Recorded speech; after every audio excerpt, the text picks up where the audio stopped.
Hello, non-lurkers and lurkers. It's me, Bob, your friendly gumdrop web designer. Today, we start off things with basic HTML.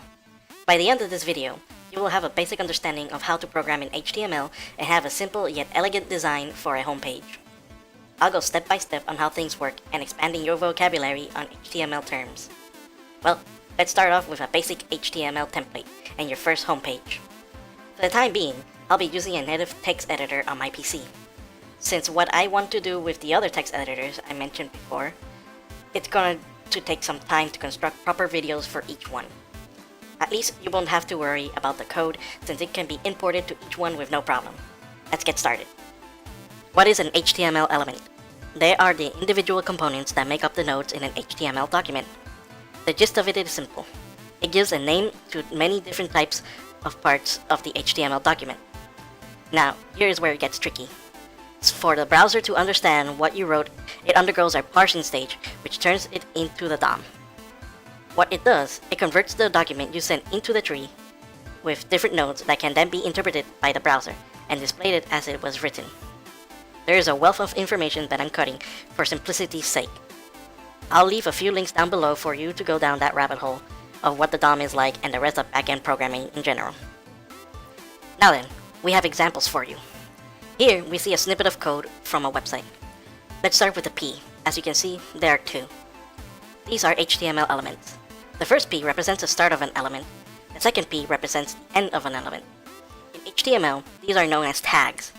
Each tag represents a specific instruction for the browser to interpret. Most are self-explanatory, like the P for paragraph. Header is for the top part of a section, footer for the bottom, nav for navigation, etc.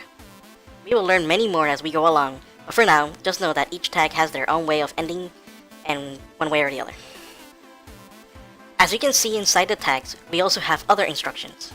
For now, we're going to be explaining the image tag attributes. These attributes are what we call adjectives. They modify and describe the HTML element which they are assigned to.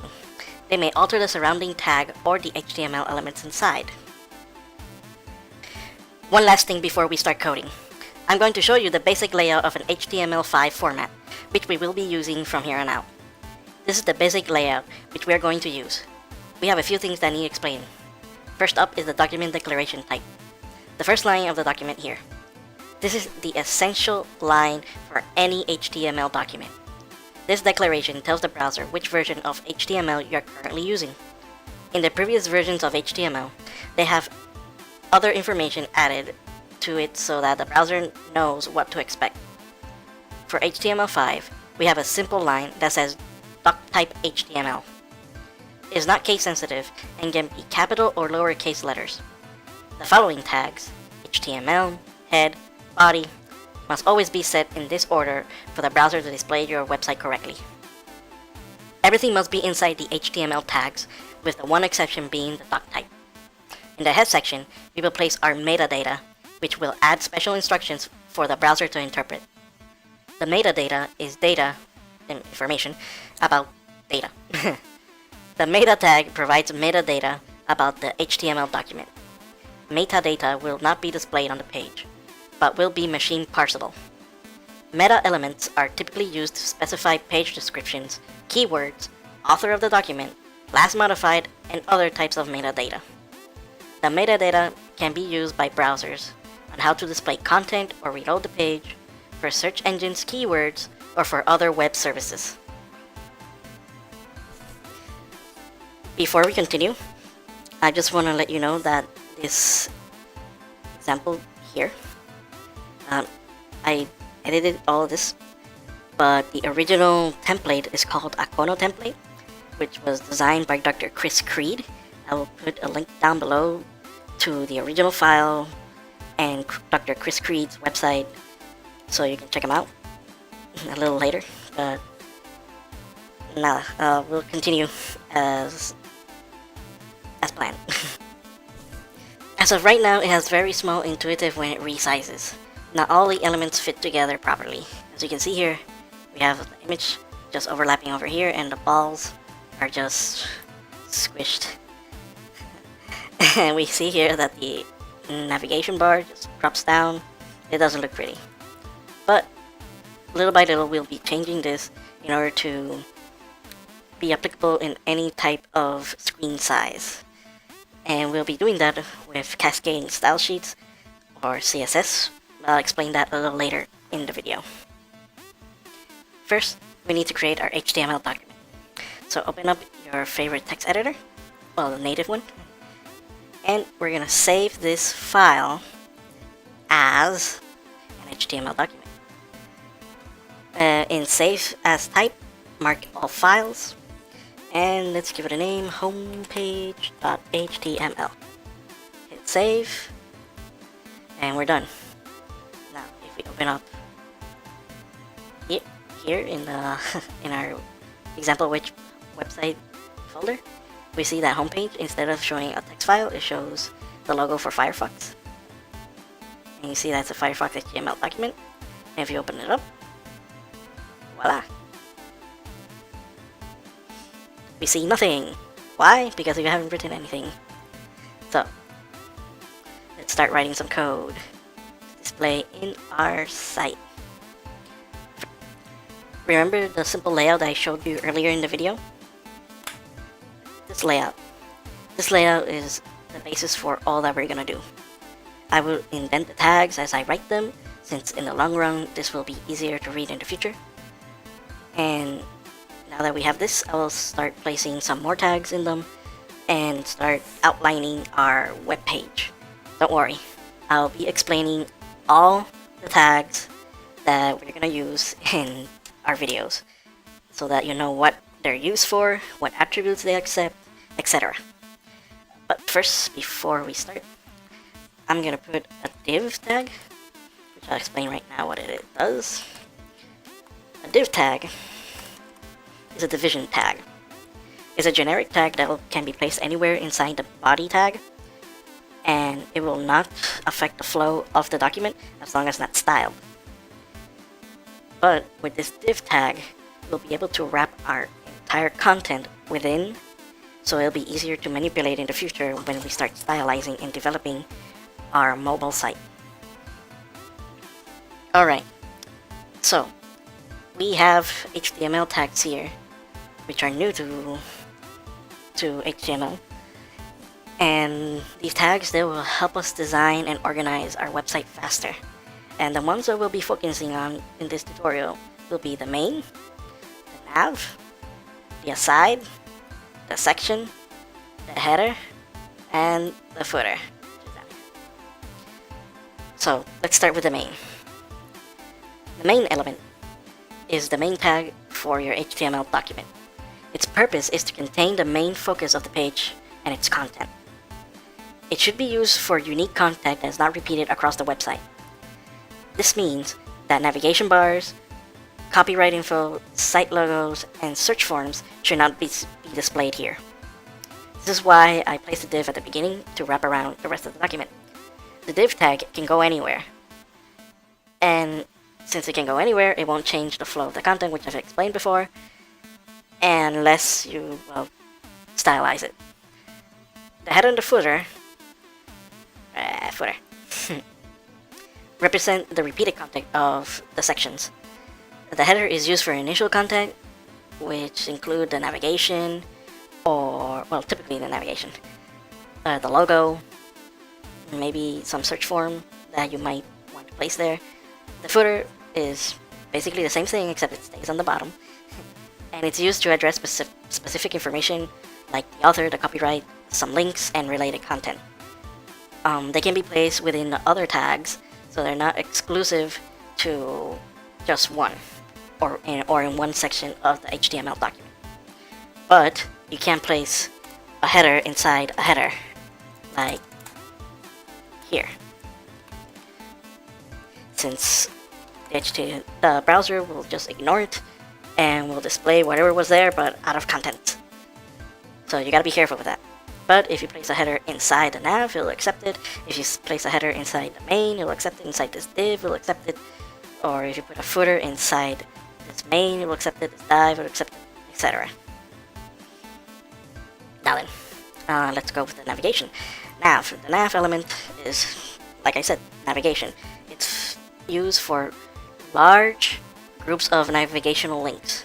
There can be more than one throughout the HTML document to help those with accessibility issues or to help explore your site in a lot more ways.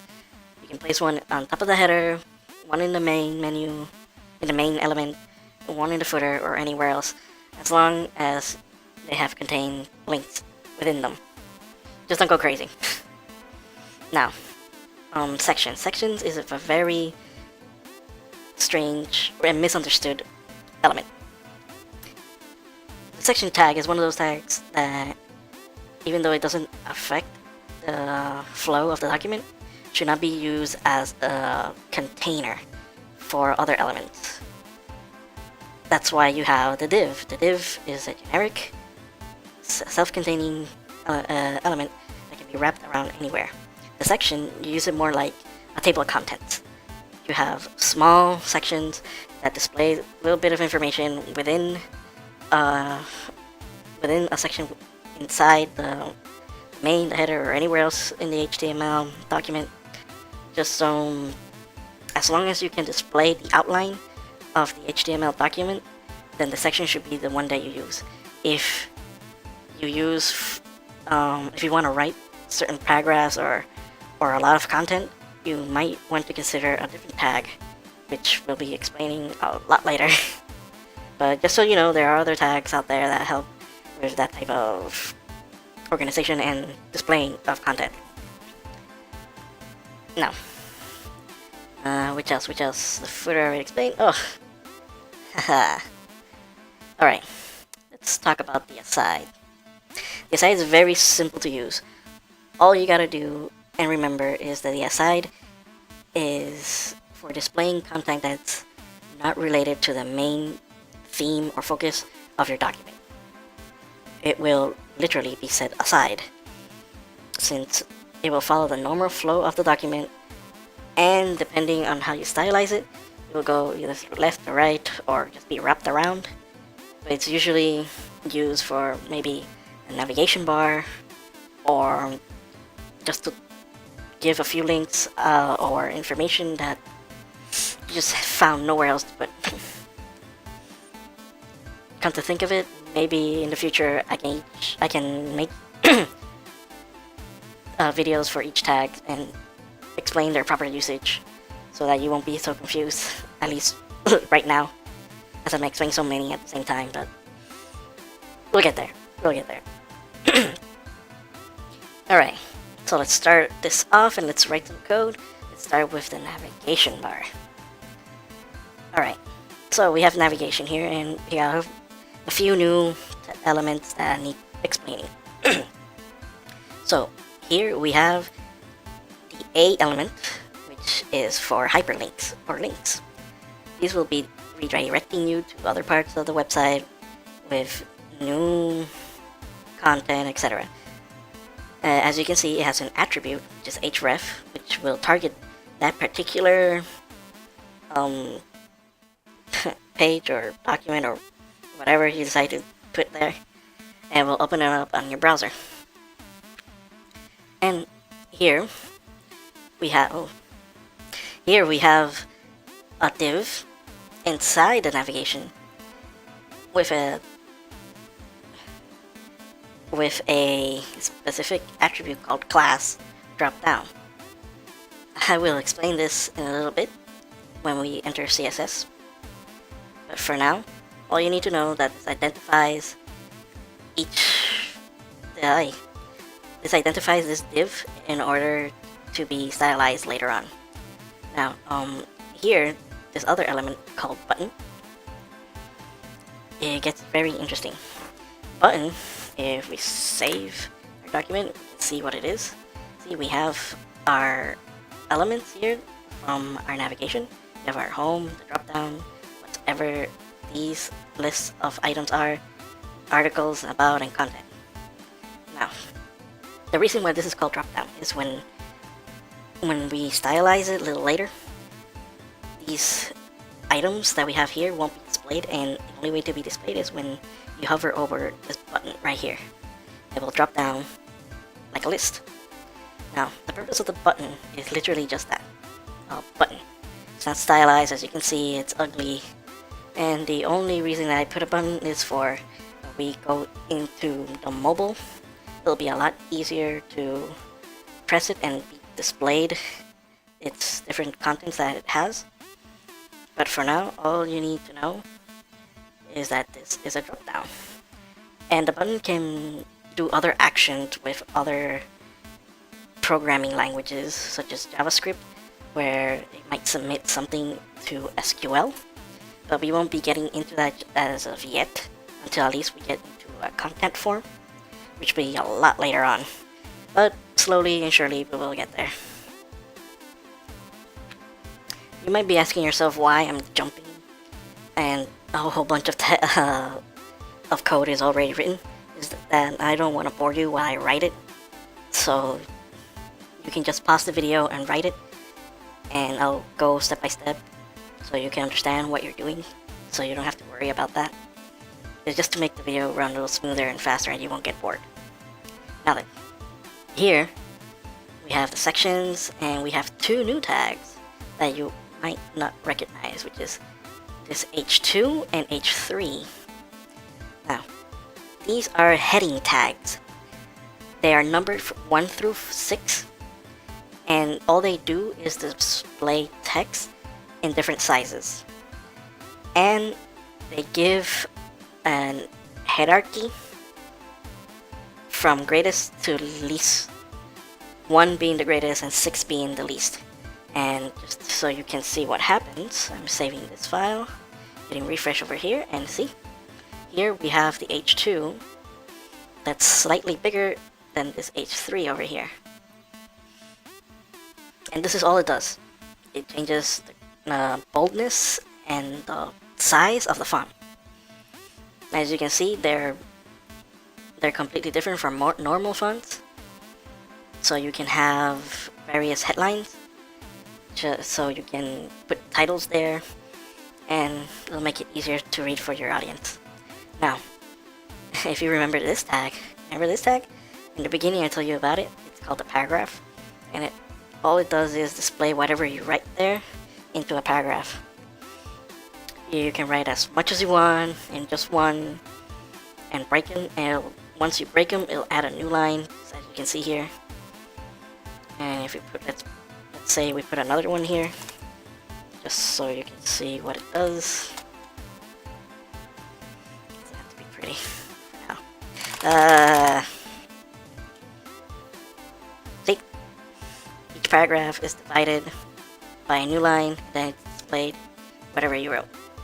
So you can have a lot of paragraphs, and you don't have to worry about indenting or of new lines as you go along. But you don't need that there. And oh, there's something else that you might have noticed. ID. These attributes can be placed on any tag, and its purpose is to identify the tag. It's very useful, especially for divs, since divs are so generic that in order for you to identify them, you need to place an ID. In which case, this ID represents circles for this div. And this section, since it's also pretty generic, also receives an ID. In this case, it's first circle, this one second circle, this one third, this one fourth, etc. Now, down here, you might have also noticed that I put an ID for carousel and a whole bunch of images. Right now, they're not being displayed since they're not in a particular folder. Since, well, we haven't done a folder just yet. We will. Let's first finish up setting up the entire page, and then we'll go into that. You might be asking, alright, so now we have the final piece of our wonderful homepage. We have a div set before the footer, funny, and we have the two asides, which we mentioned earlier. Now, like I said, you have to identify each one, since these are very generic. And this one I placed it as left side, and this one as right.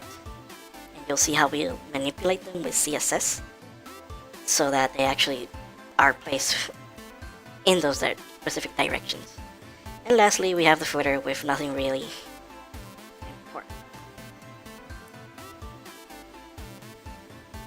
Alrighty then, we save the document, we refresh, and we have everything. It's a little ugly, I know. So, let's go all the way up to our head tag. And we're gonna learn about new tag, which you'll like. And a new element, my bad. It's called style. I bet you can tell what this tag does. It stylizes your document. But for the browser's purposes, it can be many things. So, in order to tell it what specific type of style we're using, we're gonna type type equals open quotation text to CSS. Close quotation. Now the browser will know which type of style we're gonna be using. And just to give you a quick example of how this works. Let me write this down. We have an identifier. In this case, body. Now, the body tag, as you know, holds all the other HTML elements. And we can stylize this. For simplicity's sake, we're gonna choose a different background. Different background color. Right now it's set to white. So if we write background color white, it will stay the same. No big change. But let's say we change it to red. Let's save that. Refresh. Oh, now it's red. Isn't that magical? What this does is when the browser reads it reads from top to bottom, and whatever command with reserved words that they have will read this and appropriate it as such. Now we can also write here green, solid, easy to understand colors. Or we can be a little creative and put like blue, for example. I'll put a little light blue.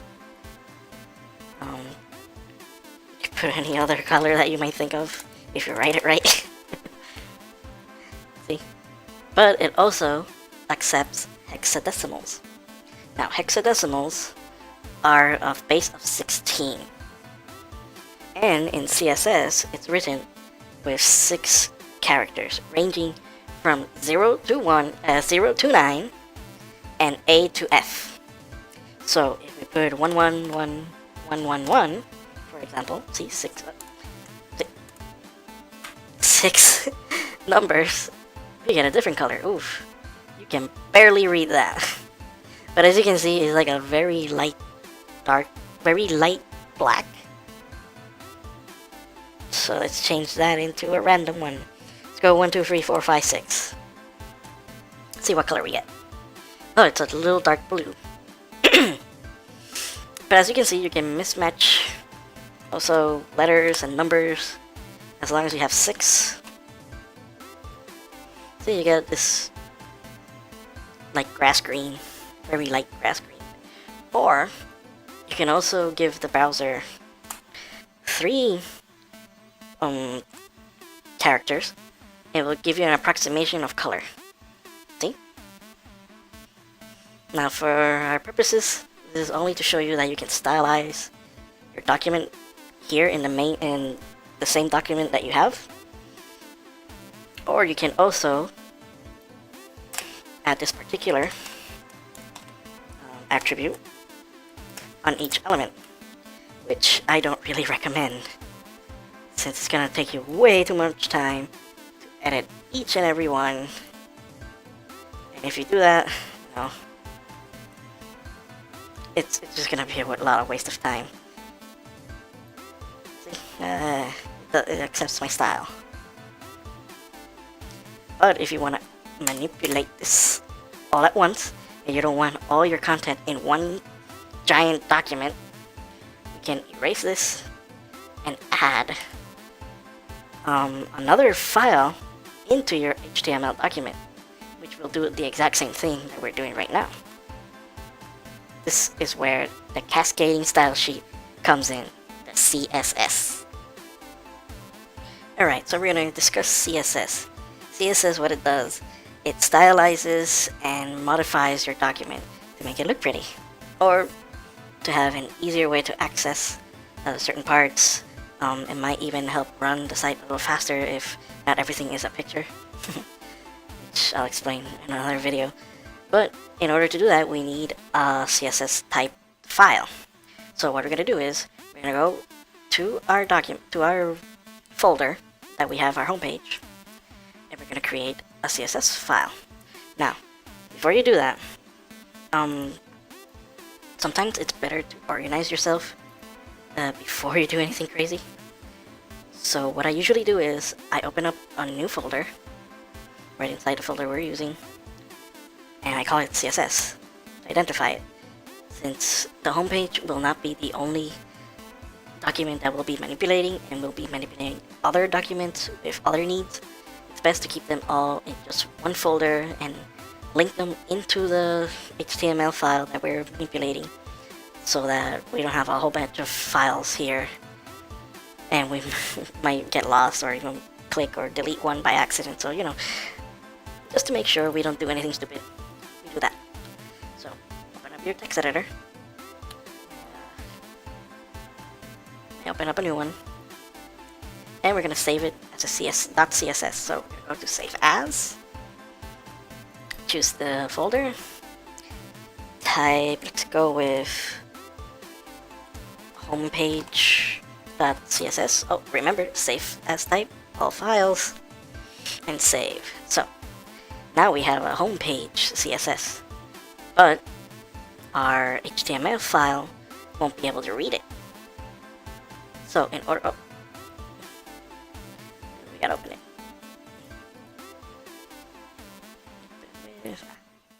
So in order for our HTML file to read it, we need to link it. So we gotta say exactly where it is. In order to do this, we must type a new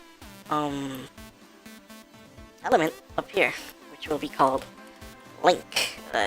When I spell it right, link. And we'll close it with this backslash. It's very important that you put this, since it'll tell the browser that, oh, this link is up to here. Alright?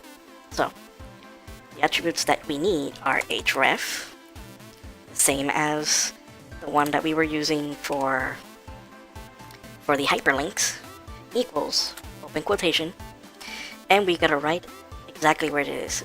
If you're lazy like me, you can just go here and go CSS, copy it, if this was longer, paste it, backslash, and the name of the file, which is homepage.css. Close quotation. Now, we should tell the browser what type of file this is.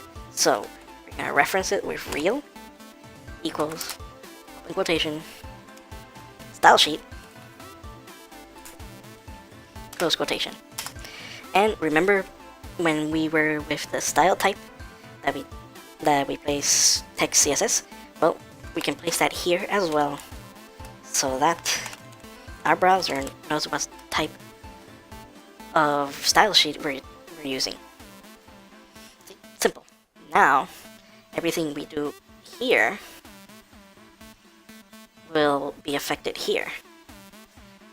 Just to show you, I'm gonna put the exact same thing as we did before with body. Go with background color, and we're just gonna put red, just so you can see. I gotta save it.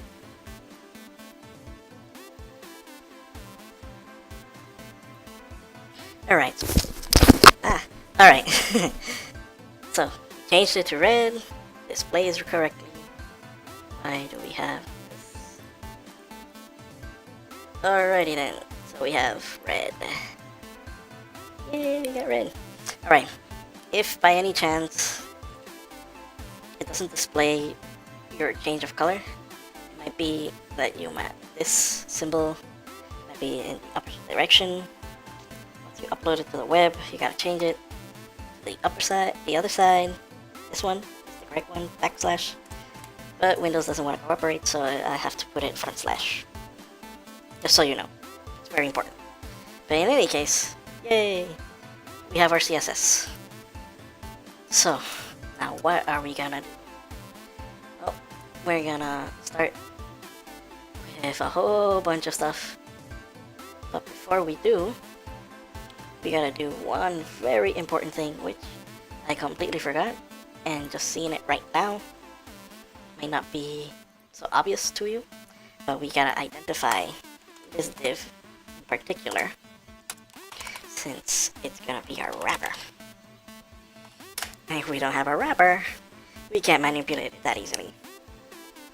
So that is done, and I'm gonna also identify this one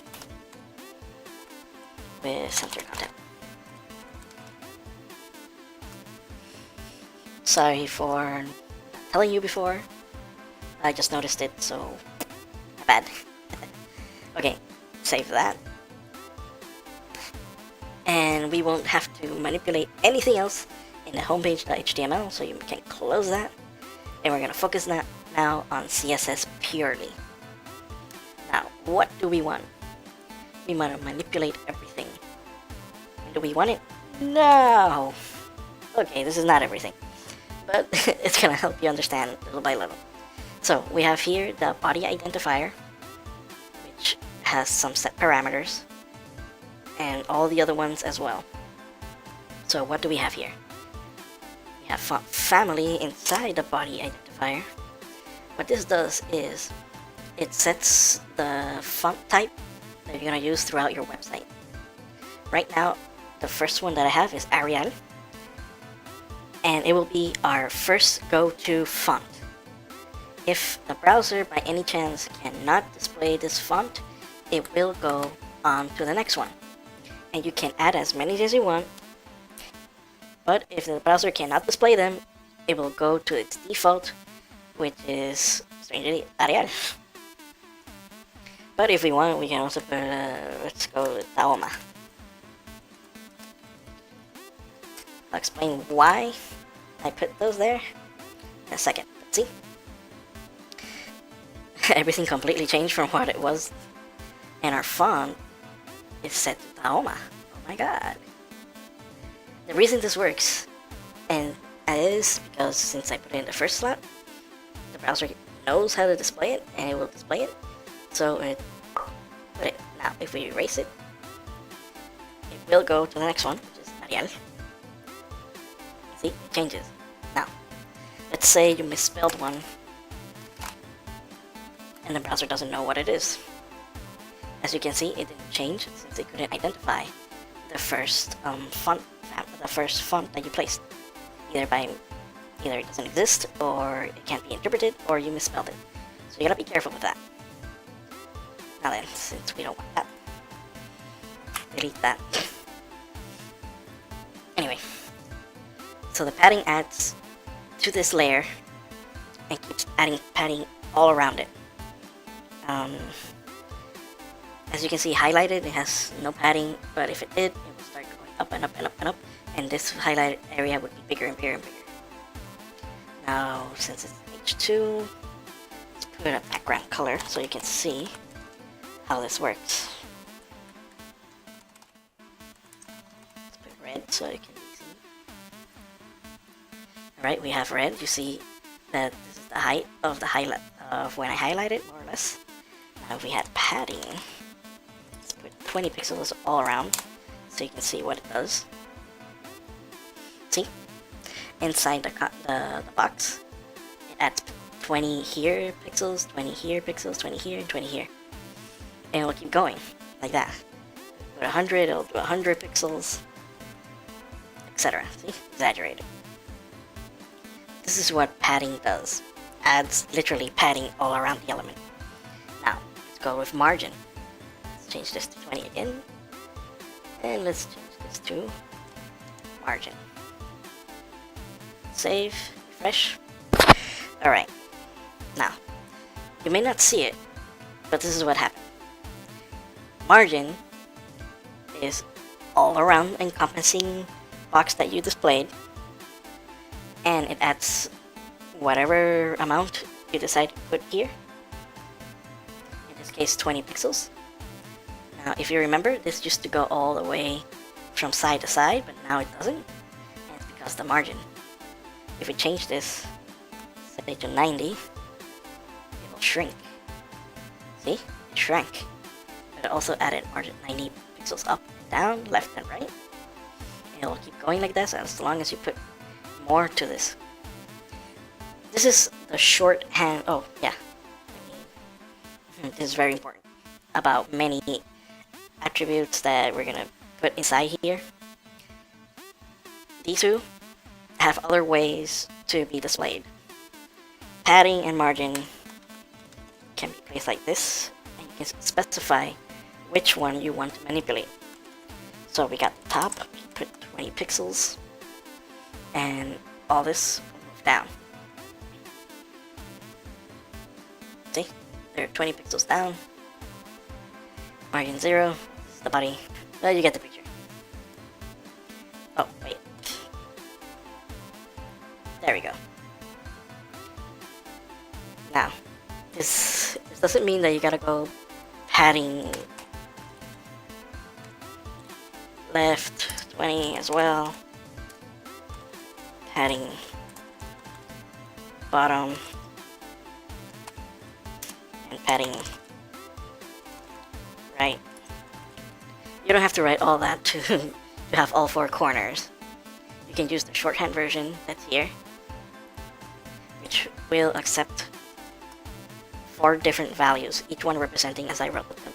The first one's top, the second one is right, not left, not bad. The second one is right, the third one is bottom, and last one is left. You can manipulate them as you go, in any order, and with whatever value you want to put. It can be 20 pixels, it can be 20 em, it can be 20%, it can be 20 rem. Alright, pixels is the most common and it's easier to use, since it relies literally on the size of 1 to 1 pixel. Em is technically used for fonts, since it gets the relative size of the display, and 1 em is equal to about 16 pixels. So you can just imagine how much is 20. Rem is basically the same thing, but I suggest if you do anything with fonts, with font size, you use em, since it's a lot better, it's a lot user-friendly. It's user-friendly for your mobile devices. The percent is literally from the total size of the container. It moves or adjusts to that 20%. So be careful what you choose, and if you choose, try to use the same measurement, since it might affect a lot if you use different types of elements, different types of adjustments. Be moderate with what crazy things you do. Alright, so that explains padding and margin. Margin is the same thing. It accepts all 4 values, and it's the exact same. It's top, right, bottom, left. So, there we go. Alrighty then. I wrote the entire thing, but I will explain everything little by little. Alright, so you already know that these are identifiers to all the tags that you place on your HTML file. Now, each one has their unique attributes that can be added that will completely change everything within the text document. I'm going to refresh this so you can see what it does and how it changes dramatically. So don't worry if you get a little lost. I'll try to explain as much as possible, as quickly as possible, but also so you can understand. Alright, so let's go to this one and we'll start comparing. Alright, so here we have the body type that affects everything. We already explained about the font family, the padding, and the margin. Now let's move on to the hyperlinks. Hyperlinks, when you first use them, they display with an underline on them. Right now, if you can see, it doesn't have one, but it usually does. And most people don't like that, so they tend to get it out. And that's where text decoration comes. Text decoration highlights the way that the text is displayed. In our case, we don't want it underlined, so we place none. It is not exclusive to hyperlinks. You can put it also on other places so that text can do other things. For example, I'm going to put underline so you can see the underline with the thing. Oh, right. Haha, I know what to do. And ooh, this gives me a good opportunity to tell you about commenting. Alright, I know you can see these, but I guess I'll erase them so that you can see the effect of this wonderful trick, which you will be using throughout in order to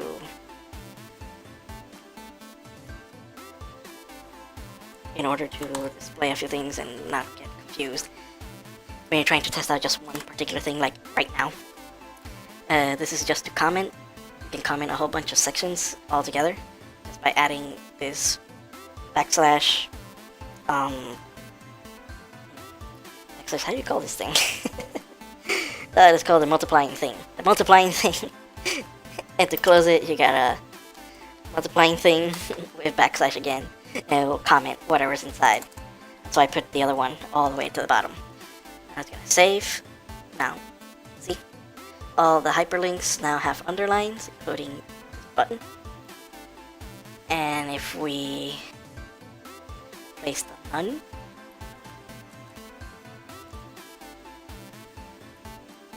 it disappears. Wow, incredible.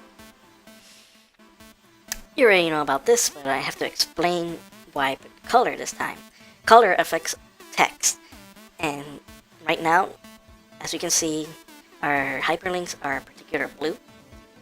Since it's this blue, we can manipulate these any way we want. We can place it with black, blue, green, red, whatever. The same way with writing the name of the color that can be displayed, or a hexadecimal string of characters, and the browser will display them. Now, let's continue. Alright, hover, A, two dots, I forgot the name of them. Hover. I'm horrible at this. What this does is, every time you hover over an element of the hyperlink, it will transform into a cursor. Well, it will transform into whatever you place it over here.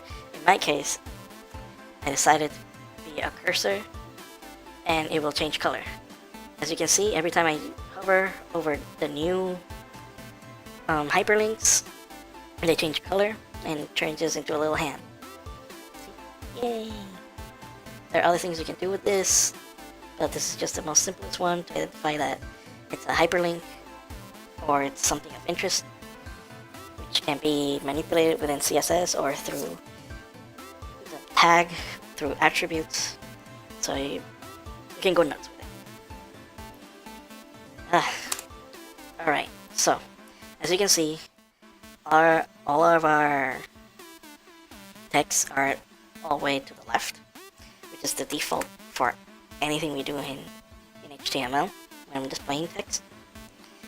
And here, curiously, we have this attribute that says text align. Text align, what it does, it changes the direction of the text where it should start. Right now we have it on center, but I haven't refreshed the page. Let's first start with right so you can see the difference. See? Now all the text of H2 are all the way to the right. You can change that to right, left, center, or we can justify it. Same as in text editor. Justify. Yay. Happy things. Now, remember when I told you about sizing? Well, here we have font size. Font size is actually, that's the other thing it does. Anything within that element, H2 in this case, will be resized to 28 pixels. So we have changed the default setting of this from being, I think it was 36 pixels to 28 pixels. Big change. And we can actually see it here. Let's transform that, let's comment that. As you can see, it completely changed the size of them. And if we put them back, you'll see it grow. So, see?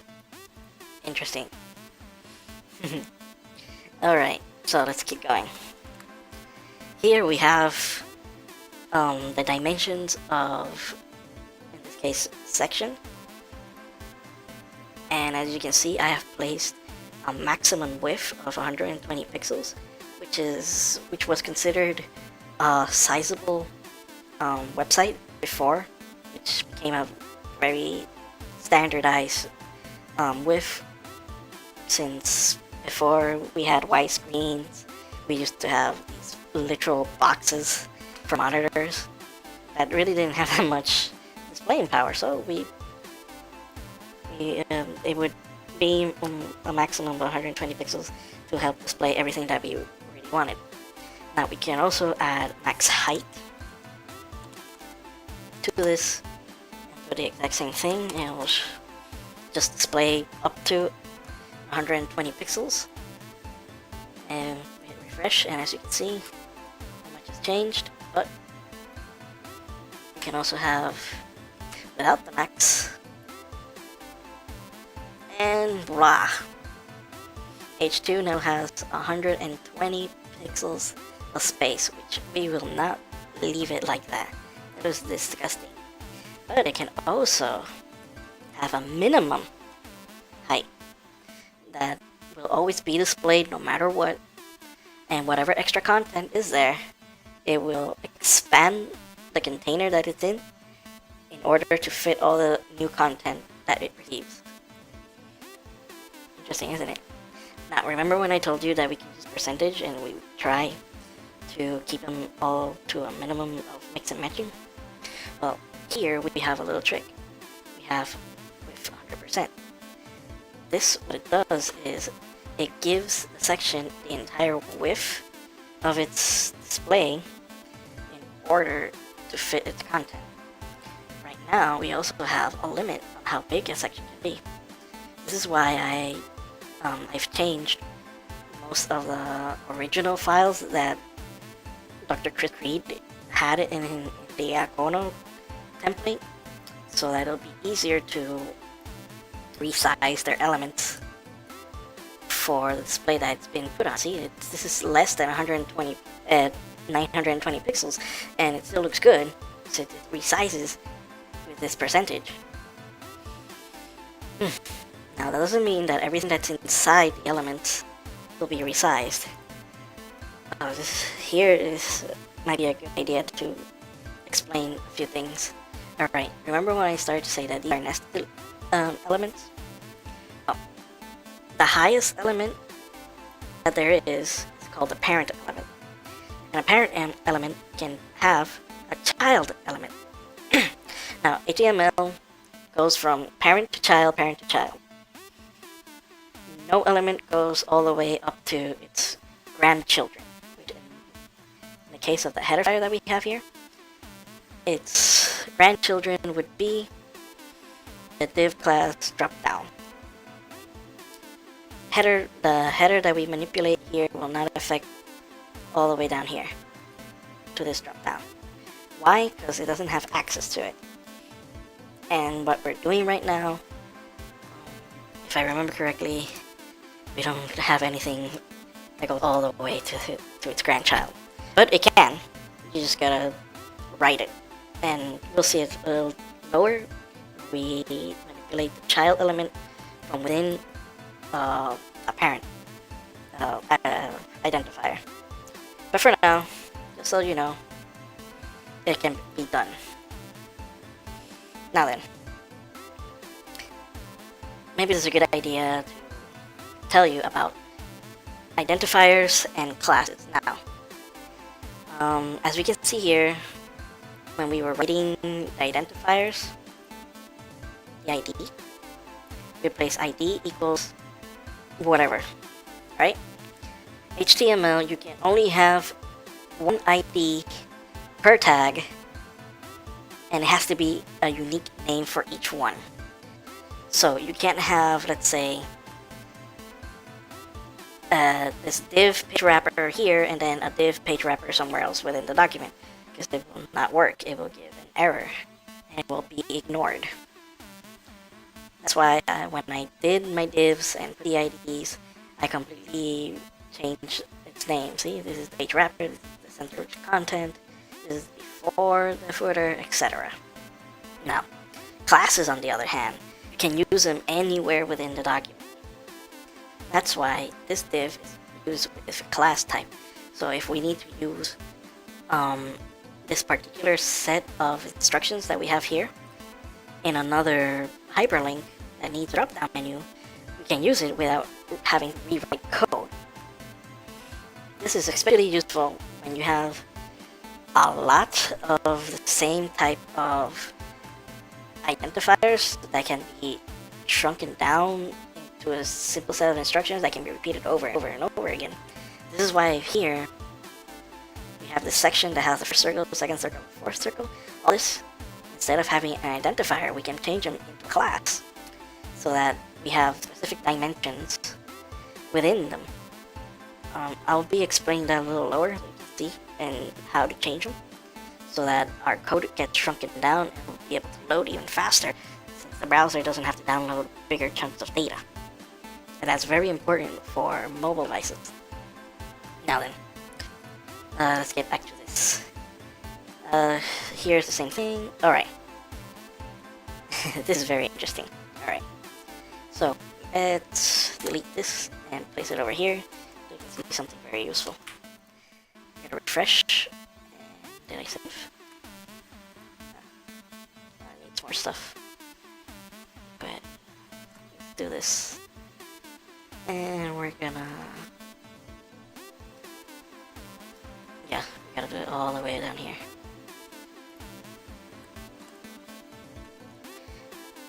Alright.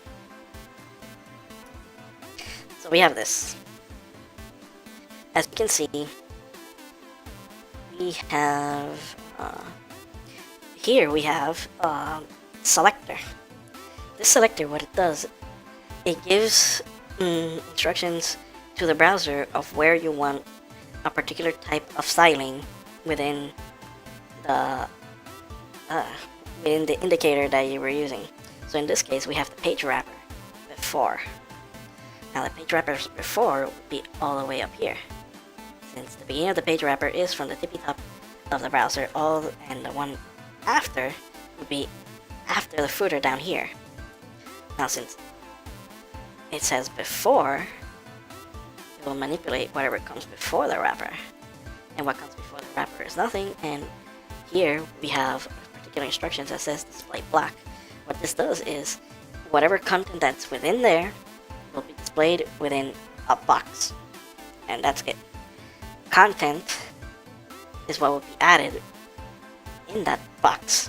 Since we have a blank within two quotations, nothing will be displayed. If we wanted to display something, we would have to write it in here. And you know, background should be color. It can be background too, is that background has other values in them, which is the shorthand. But since we're only manipulating the background color, we're just gonna call it background color. And you know about height, so if we hit refresh, when I hit save here, see, it adds a black bar on the top. And a little while ago I told you that you shouldn't spoil. Well, here we have the exact same thing. But in this case, in the main, we have a before and after. So like I said, the before is up here, the after is down here. If we hit refresh, you can see that there's a line added to it. Interesting, no? Now then, let's continue explaining the rest of the CSS style sheet. Alrighty then, so as you can see, our menu has changed. And now it's displaying like any other regular menu around the internet. See, once you hover, it changes color, blah blah blah. The button doesn't look so bad. And if we hover over it, a menu pops out. Yay, before items, just like I said it would. Now, here's what it does. The nav tag, whatever is written in it, must be hidden. So this overflow hidden, that's its job. To hide whatever you have written in a particular set in the container and hide it. The float left, what it does, no, float right, my bad. The float right, what it does, it tells the browser how the text, well, in this case, how the container will be displayed. And since the container is all this, only these 5 things, it will move them all the way to the right, starting with the final one and moving up to make sure that it's displayed in the correct order. And the margin, I've already explained it, so hopefully you remembered. That is, it manipulates what's inside the box and around it, around its content. Now, remember when I was telling you about how the container is, the main container is the parent, and whatever's inside is the child? Well, immediately inside is the child. Here we have an example of that. Nav A. Now, Nav A, here we go. Nav A is all these A's that are directly after nav. So, all the navs that are A like this, here, here, and here, will be affected with all the instructions that are in here. In order to manipulate any other A's that we want, we would have to use an operator. Right now, I'm not using an operator since it's gonna add more content to these things, but just so you know that it can be done.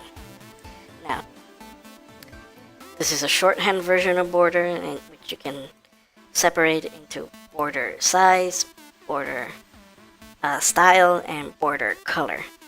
But since I don't want to do that, all I have to do is just write none, and it's gone. Outlines the same thing, which I won't get into right now, and you know color and margin. Alright, so remember the classes? Well, here, drop down content here we go. So this is where we're styling this. Display, as we saw earlier, is for displaying the box, wherever you're putting that display in. Now, in this case, we're displaying none, so that it will not appear once the page loads. And in order to maintain it in a position that we want, we have to assign a position towards it. So, in this case, we have an absolute position that will not change no matter what is around the element. We can move everything else, and as long as this element stays within the container that it's in, it will stay where you place it. In this case, we moved it 15 pixels to the bottom and 30 pixels to the left, in order to display where we want it. That's right here between, like the middle, starting in the middle of the D, a little before the start of the article. So you know, it looks nice.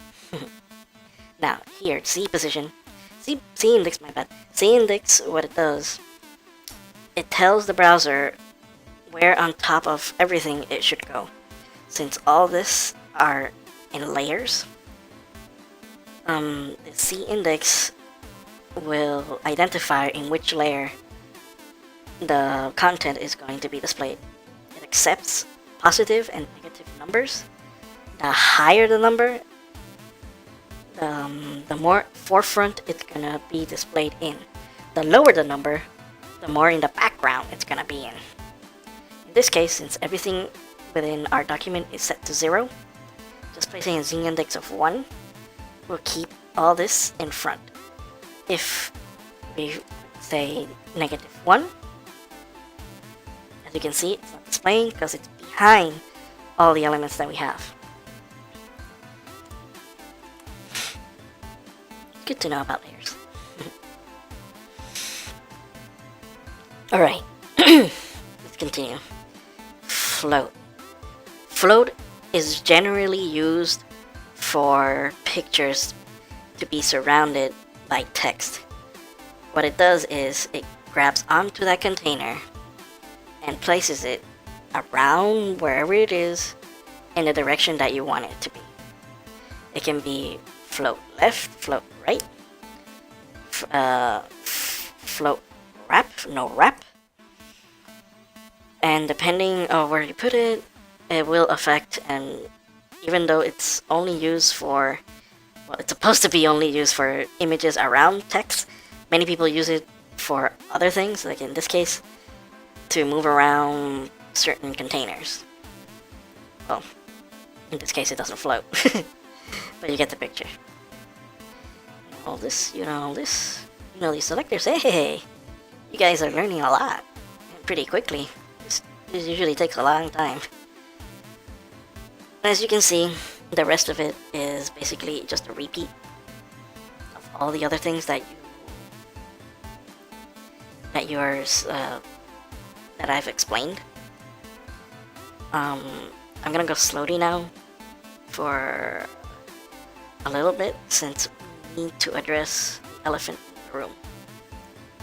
Alright, the circles. The circles, as you can see, are generated through the CSS. In the original Akono template, they were images. But I decided to eliminate that, since images tend to overload downloads, and what we're trying to do is to design everything natively so it stays as small as possible without having to, who knows, lose some content on the way if it doesn't download properly, like here. As you can see, that it has a broken link to the document since I haven't placed it here yet. And we'll do that later. But for now, let's explain the circles. Alright, the circles have a flex type. Flex, what it does is it gives a little more freedom, like in float. It lets you manipulate the containers and position them in specific orders or in a way that are displayed in line or in whichever way you can think of. In this case, we have circles inline, just like here in the drop menu and the navigation, my bad. So, in order to do this, we have to have a container with all the content that we're going to use. So here, circles here. We have the circle container identified by the ID, and we're telling it its height, the way that it's supposed to be displayed, which is in this case flex. All the content should be justified through its center. That's why it's displayed like this. It moves away from the top of the parent container 50 pixels, and it gives 30 pixels in the bottom so that it has this little gap here so it won't be touching the other element. Now, here are the circles. We have something very unique, which is border radius. Now, border radius, you might need to use WebKit for older browsers. Now, this, let's place it.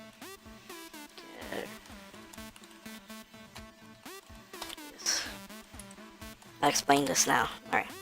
What this does is it helps the browsers identify what type of format that might not be implemented just yet be used. WebKit the WebKit is used for Safari and for Chrome and for Firefox. No, wait, for Chrome and for Safari. Yes, for Chrome and for Safari. Firefox has its own, which is Mugs. Opera has its own, which is O. MS, which is my Internet Explorer, uses one as well. But as long as you have your browser updated, it should be, you wouldn't have to use it unless you're targeting specific older browsers, which might need them in order to have compatibility for your site, which we will get into that later, since it's still a lot to go, and we're almost finishing here. Yay! This last part. But let's first finish the circle. Alright. So, border radius. Border radius, what it does is it gets the corners of the container, and if it changes their degrees depending on its, it changes the degree of its radius. So let's say this is the center of the container, and depending on which side you're choosing, it will decrease its size by a certain percentage or a certain size that you implemented. Border radius affects all four corners. And you can also, since this is a shorthand, I just put border as 50% to have this effect of a perfect circle on each one.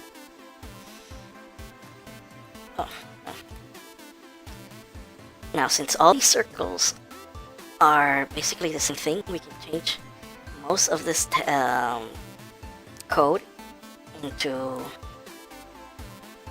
a class. I purposely did this first so you can see how each one is different, but since all of them have the same width, height, and the color of the text, the placement of the text, and their border radius are all the same, we can just copy all that, paste it here, and we delete this, and this.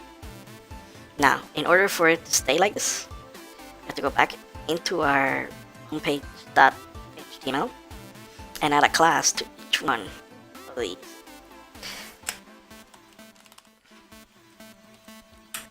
As you can see, I spelled circles wrong. No one told me. Circles.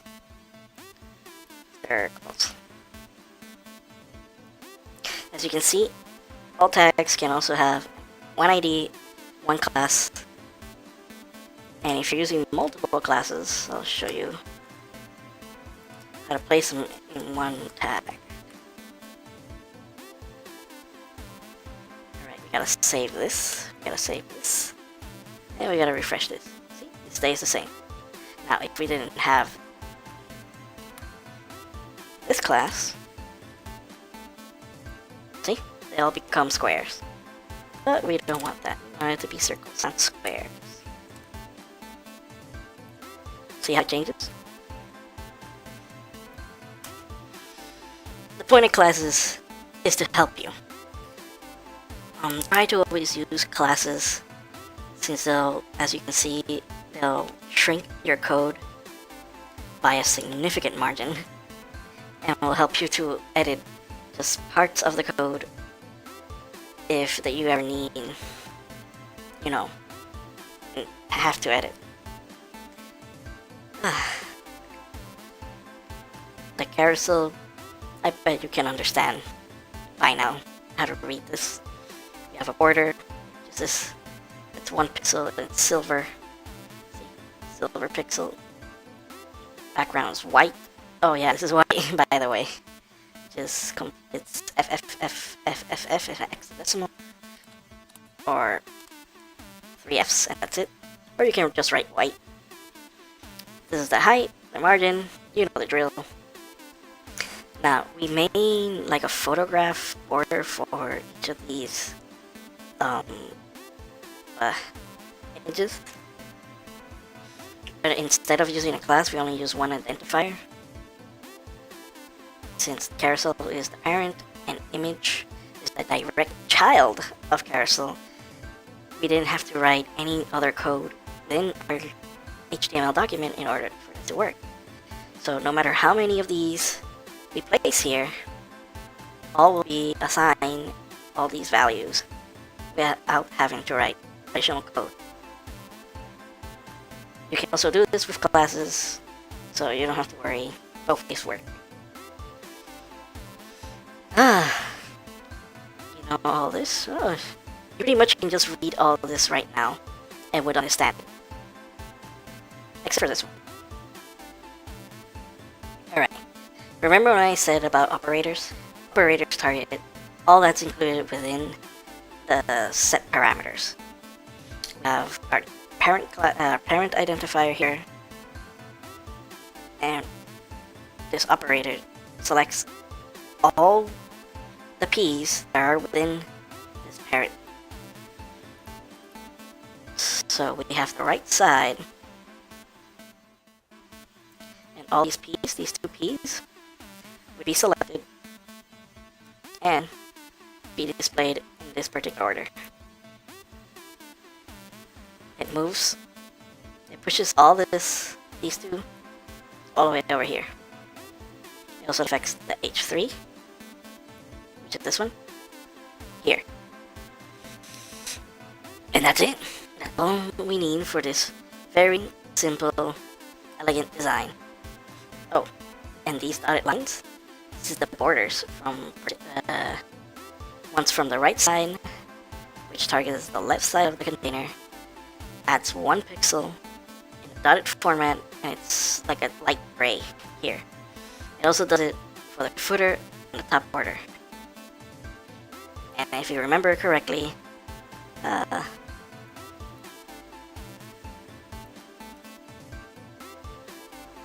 this thing does not want to cooperate.